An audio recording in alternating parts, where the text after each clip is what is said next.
Bismillahirrahmanirrahim. Assalamualaikum warahmatullahi wabarakatuh. Kembali lagi di channel Mukhtar Aditya Pratama Official.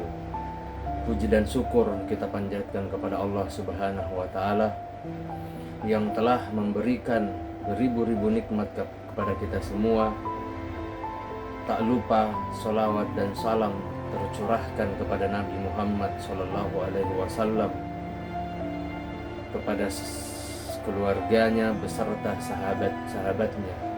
Semoga kita semua mendapatkan syafaat dan mendapatkan petunjuk di hari kiamat nanti. Amin ya rabbal alamin. Baik, di kesempatan yang mulia ini saya akan menceritakan sebuah kisah di mana yang berjudul Kisah Uwais Al-Qarni Part 2, Sosok Pemuda yang Terkenal di Langit. Sahabat yang beriman dimanapun berada, semoga kita selalu dalam lindungan Allah Subhanahu wa Ta'ala. Berbicara mengenai kisah Uwais Al-Qarni, di mana pada part 1 kemarin itu mengenai perjuangan Uwais Al-Qarni dalam menggendong ibunya sampai ke Mekah atau menjalankan ibadah haji. Nah, sekarang kisah part 2-nya itu mengenai sosok pemuda yang terkenal di langit. Sahabat yang beriman dimanapun berada, pelajaran tentang ketakwaan, keimanan, dan kebaktian seseorang juga bisa dicontoh hanya dari seseorang pemuda yang biasa yang bernama Uwais Al-Qarni. Ia merupakan pemuda yang terkenal di langit karena keimanan dan ketakwaannya kepada Allah Subhanahu wa Ta'ala. Uwais Al-Qarni adalah seorang pemuda yang dari Yaman yang hidup di zaman Nabi Muhammad SAW. Dikutip dari buku Pendidikan Agama Islam dan Budi Pekerti oleh Ahmad Mahmudi, Uwais bukan orang yang kaya, melainkan hanya seorang fakir dan yatim yang hanya hidup berdua dengan ibunya yang lumpuh dan buta. Sehari-hari Uwais hidup dengan mengandalkan penghasilan dari mengembala domba. Hasil yang ia dapatkan hanya cukup untuk makan bersama ibunya. Sedangkan apabila ada kelebihan, terkadang beliau gunakan untuk menolong tetangganya yang juga kesusahan. Sahabat yang beriman dimanapun berada, selebihnya Uwais sering berpuasa. Hidupnya hanya ia gunakan untuk beribadah kepada Allah Subhanahu wa Ta'ala dan juga berbakti kepada ibundanya karena ayahnya sudah lama meninggal. Uwais merasa sangat sedih setiap kali melihat tetangganya yang lepas pergi menemui Nabi Muhammad SAW. Ia belum pernah menemui beliau, padahal dirinya sangat ingin bertemu. Namun di saat yang sama ibunya tidak bisa ia tinggalkan. Saking cintanya kepada Nabi Muhammad SAW, ketika ia mendengar ada yang melempari Rasulullah SAW hingga membuat giginya patah, Uwais turut mematahkan giginya dengan batu hingga patah. Sahabat yang beriman dimanapun berada, semoga kita selalu dalam lindungan Allah Subhanahu wa Ta'ala. Hal ini ia lakukan sebagai bentuk kecintaannya yang mendalam kepada Nabi Muhammad SAW, yang bahkan belum pernah ia temui itu. Ia selalu bertanya-tanya, kapankah ia bisa bertemu dan memandangi wajah beliau dari dekat. Singkat cerita, akhirnya pada suatu hari ia ungkapkan semua isi hatinya kepada ibundanya dan meminta izin untuk bisa bertemu dengan Nabi Muhammad SAW. Ibunya pun mengizinkan untuk pergi ke Madinah. Ibunya berpesan kepada Uwais Al-Qarni, "Pergilah wahai Uwais anakku, temuilah Nabi yang di rumahnya, dan bila telah berjumpa dengan Nabi, segeralah engkau kembali pulang." Sahabat yang beriman dimanapun berada, dengan hati yang sangat gembira, ia akhirnya tiba di Madinah, di depan pintu rumah Nabi Muhammad SAW. Kemudian ia mengetuknya. Setelah pintu dibuka, ternyata yang menyambutnya bukan Rasulullah SAW sendiri, melainkan istrinya Aisyah radhiyallahu anha. Saat itu Nabi sedang berada dalam peperangan, sehingga beliau tidak bisa menemuinya. Sahabat yang beriman dimanapun berada, Uwais pun sangat kecewa. Bahkan ketika sampai di rumah Nabi, ia belum juga bisa menemui beliau. Ia ingin sekali menunggu Nabi pulang dari medan perang, namun ia teringat dengan pesan ibunya yang menyuruhnya segera pulang ketika sudah bertemu beliau. Dengan berat hati, akhirnya Uwais Al-Qarni memilih untuk mematuhi ibunya dan kembali pulang tanpa pernah bertemu dengan Nabi Muhammad SAW. Sahabat yang beriman dimanapun berada, ketika Nabi Muhammad SAW pulang dari pertempuran, beliau menanyakan kepada Aisyah radhiyallahu anha tentang orang yang mencarinya, dan ia pun menceritakannya kepada Nabi Muhammad SAW. Aisyah radhiyallahu anha menjelaskan bahwa ada seseorang pemuda dari Yaman yang datang ingin berjumpa dengan Rasulullah SAW. Namun karena ibunya sudah tua dan sakit-sakitan, ia tidak bisa menunggu kedatangan Nabi dan memilih untuk pulang.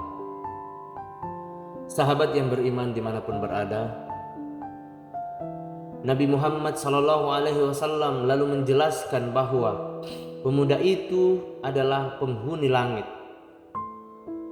Beliau juga menceritakan kepada para sahabat, kalau kalian ingin berjumpa dengan dia, perhatikanlah ia mempunyai tanda putih di tengah telapak tangannya. Sahabat yang beriman dimanapun berada, semoga kita selalu dalam lindungan Allah Subhanahu wa Ta'ala. Beliau juga menyarankan untuk meminta doa dan istighfar darinya, sebab ia adalah penghuni langit dan bukan penduduk bumi.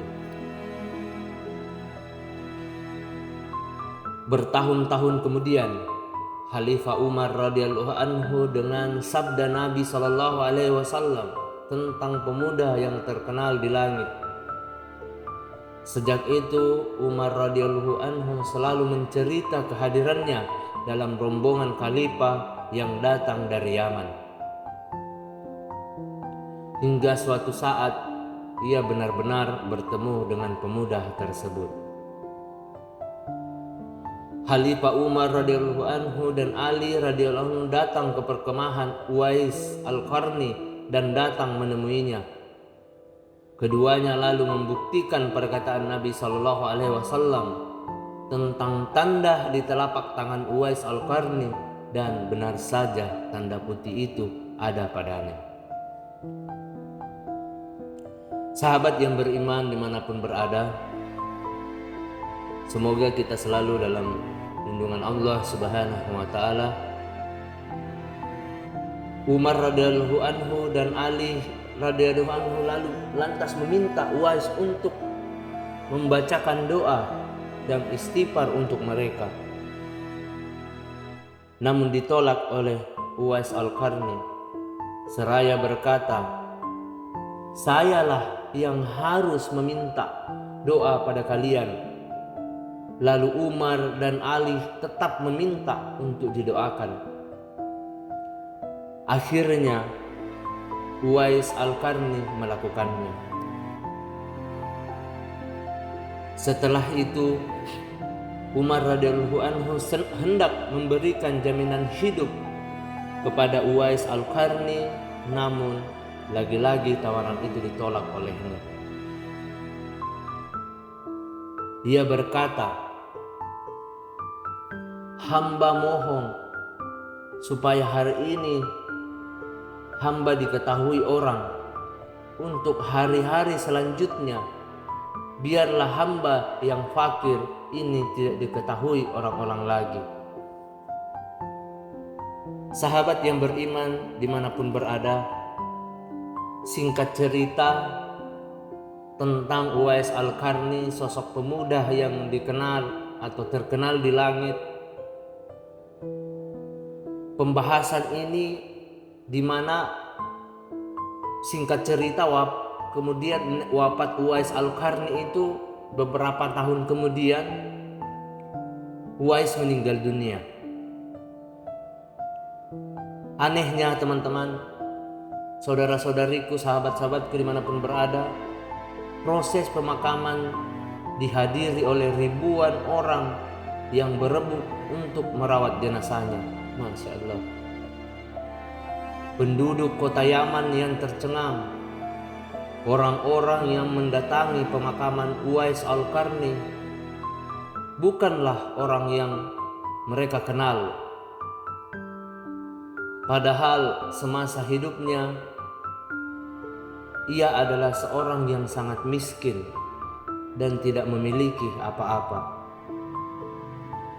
Lantas bagaimana bisa ribuan manusia ini datang untuk mengurus jenazah dan pemakamannya?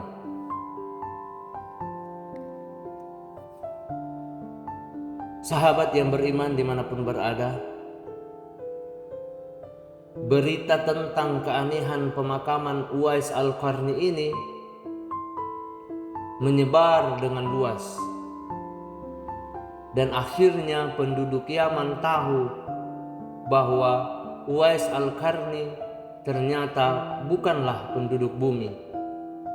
Ia adalah pemuda yang terkenal di langit, dan manusia-manusia tadi adalah malaikat yang dikirim oleh Allah Subhanahu wa Ta'ala kepadanya. Sahabat yang beriman dimanapun berada, demikianlah kisah tentang Uwais Al-Qarni part 2, sosok pemuda yang terkenal di langit.